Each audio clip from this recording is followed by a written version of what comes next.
Assalamualaikum warahmatullahi wabarakatuh. Shalom, Om Swastiastu, Namo Buddhaya, Salam Kebajikan, Rahayu, Rahayu, Rahayu. Halo semuanya, kenalin nama aku Syawal Naza Wazir Nalaceda, biasa dipanggil Nala. Aku dari Fakultas Farmasi Universitas Erlangga. Di sini aku sebagai host dari channel CBB, Cimprut Berantas Batuk. Di episode kita yang pertama yaitu pilih obat batuk dengan cara pasti. Nah teman-teman, aku nggak sendirian, aku mengundang narasumber kita hari ini. Halo narasumber. Hello from the other side. Wih, kasih tepuk tangan nih teman-teman. Oke, halo narasumber, boleh kenalan terlebih dahulu? Ya, halo teman-teman semua. Kenalin aku Victor Dian sebagai narasumber pada podcast CBB Cimprut Berantas Batuk pada hari ini. Salam kenal semuanya. Salam kenal juga Vito. Vito, kabarnya baik? Alhamdulillah so far so good ya Nala. Cuma mungkin kemarin sempet batuk gitu, tapi nggak apa-apa sekarang. Udah aman. Oh, kelihatan ya dari datang-datang udah nyanyi, berarti batuknya udah sembuh nih Iya dong. teman-teman. Dan pastinya Vito udah siap untuk ngasih materi kepada teman-teman semua. Bener gak Vito? Siap banget. Oke, tanpa basa-basi mari kita langsung aja kasih materinya ke teman-teman. Let's get started. Oke Vito, seperti yang kita tahu ya Vito, batuk ini tuh nggak menyerang ke kita-kita aja nih, anak Betul. kecil juga, dewasa pun juga, bahkan lansia pun juga kena. Betul Apalagi sekali. di Surabaya ini ya Vito ya, banyak banget padat kendaraan, polusi Bener di banget. mana-mana Iya, ya kan. Bener, apalagi kalau udah jam-jam rawan itu asap di mana-mana tuh bikin batuk sih. Betul, apalagi kalau udah pulang kerja, padatnya luar biasa ya Betul kan. sekali, Nala. Nah, menurut Vito sendiri batuk itu apa sih? Oke, jadi teman-teman, batuk itu merupakan suatu refleks atau respon alami tubuh ketika ada zat asing yang masuk, contohnya seperti polusi udara, bakteri, atau virus yang membuat tenggorokan menjadi kering.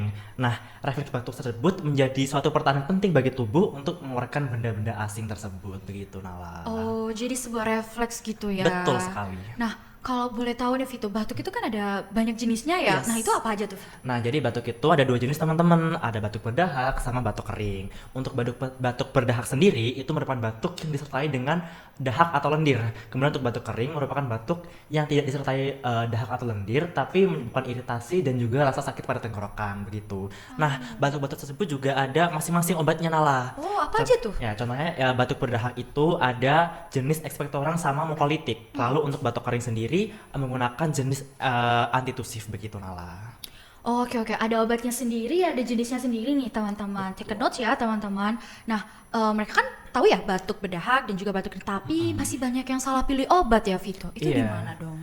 Kalau misal nih kayak batuk berdahak itu dikasih apa, itu bisa bahaya mungkin gitu? Iya, jadi teman-teman, misal kita batuk berdahak ya, nah itu malah dikasih antitusif itu jadi bahaya karena jadinya lendir itu nggak keluar. Nah, kalau salah pilih gitu bukannya sembuh tapi malah bikin rasa nggak nyaman pada tubuh. Jadi penting banget untuk match antara gejala yang kita alami sama obat yang kita pilih begitu. Jadi harus pas ya teman-teman antara kita sakitnya apa, obatnya apa gitu ya Yes, Vito. betul banget. Oke, tapi nih Vito nih karena banyak juga yang dia harus ya matching obat sama sakitnya dia.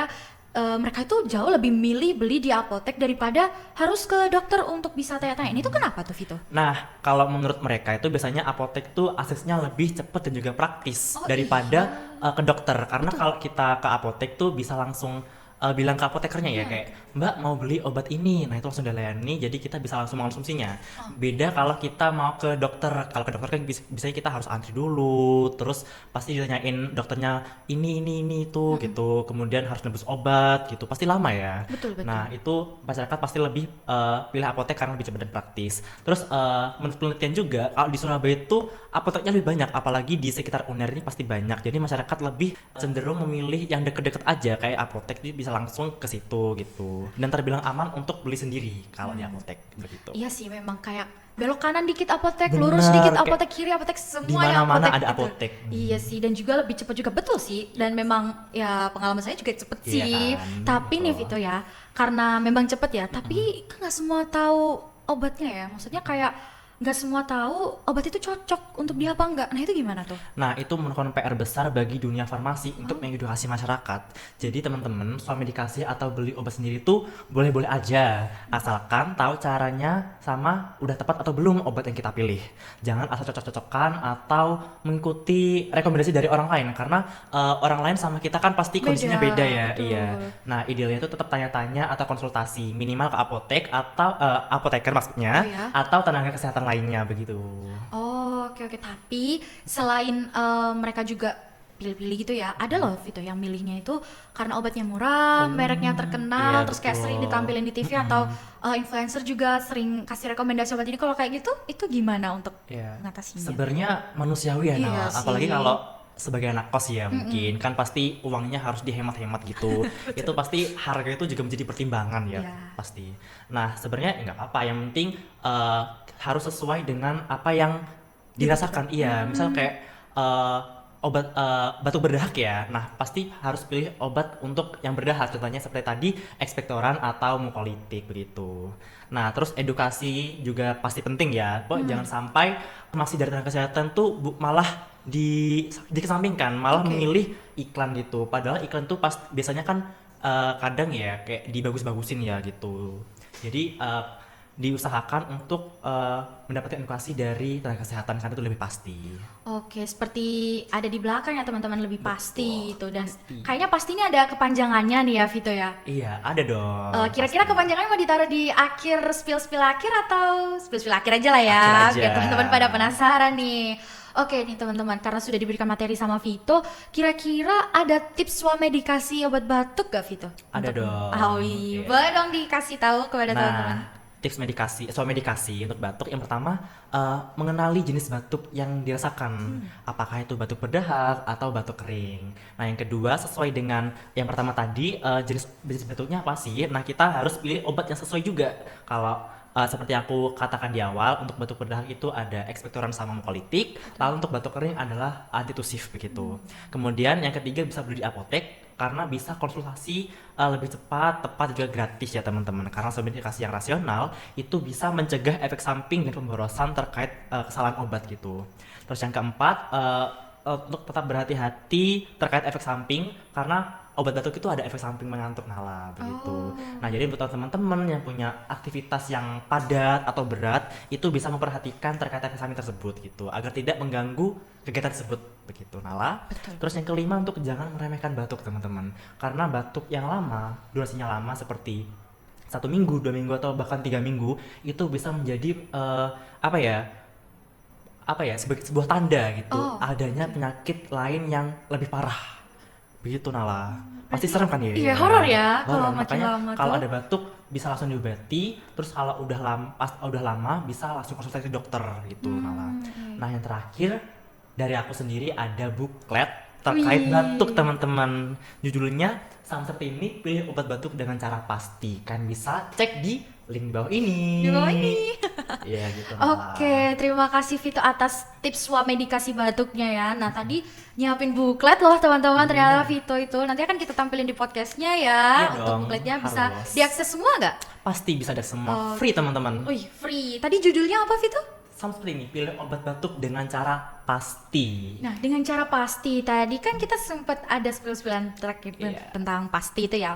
P.A.S.T.T.I. Kira-kira apa kepanjangannya Vito? Nah, pasti itu kepanjangannya. Yang pertama, P, periksa isi. Kita itu harus tahu teman-teman, apa aja sih bahan-bahan yang digunakan untuk membuat obat tersebut dari bahan aktifnya atau bahan-bahan lainnya. Kemudian yang kedua, aturan pakai. A, itu bisa seperti bagaimana cara pakainya, kayak diminum 3 kali sehari, 1 sendok setelah atau sebelum makan begitu. Terus yang ketiga, S, sesuaikan indikasi. Kita harus tahu teman-teman, obat ini gunanya untuk apa? Apakah ini untuk batuk berdahak atau batuk kering? Terus yang keempat ada T, tahu efek samping. Kita harus tahu teman-teman efek samping yang bisa ditimbulkan dari obat batuk tersebut. Contohnya seperti yang aku bilang tadi, mengantuk itu bisa mengganggu kegiatan teman-teman kan.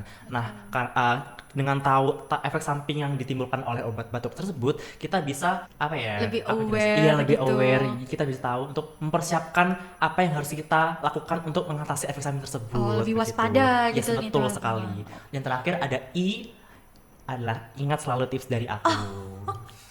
Di ending ada yang bilang ingat selalu tips dari Vito ya teman-teman. Jadi pasti itu rangkuman dari materi kita podcast hari ini. Bener banget, Nala. Gitu. Oke, karena kita sudah sampai di penghujung acara, Special thanks to Vito sebagai narasumber kita hari ini. Terima kasih banyak sudah hadir, sudah menyempatkan waktunya untuk bisa memberikan materi dan juga informasi edukasi kepada teman-teman semua. Semoga bermanfaat ya Vito apa yang kita berikan dan jangan lupa untuk diterapkan. Dan yang paling penting nih teman-teman, jangan lupa jaga kesehatan gitu. Kalau kalian sayang sama diri kalian, kalian juga pasti bisa menyayangi orang lain juga gitu. Bener nggak Vito? Betul banget, Nala. Oke, kalau gitu sekian dari kami. Aku Nala sebagai host dan juga Vito sebagai narasumber. Kami pamit undur diri dan mohon maaf apabila ada salah kata. Wassalamualaikum warahmatullahi wabarakatuh. Sampai jumpa. Bye.